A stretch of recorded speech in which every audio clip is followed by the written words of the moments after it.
Why your first real estate deal does not have to be successful and profitable. All right, guys, yes. Do you want deals to be successful and profitable? Absolutely. But when we're talking about your very first deal, what's most important isn't how much you make, it's that you actually do a deal.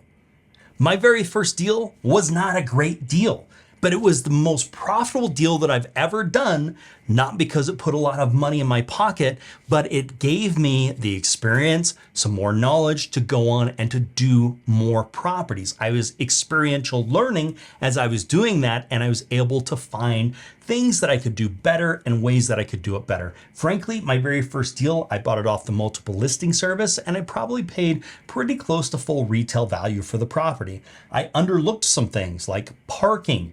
There was not a ton of parking. That later caused a problem for me, but I was able to find creative ways to solve some problems. And with that, I was able to get enough money that it was able to help me buy another property, which made this an extremely successful property for me. The rents went up over time, the values went up over time.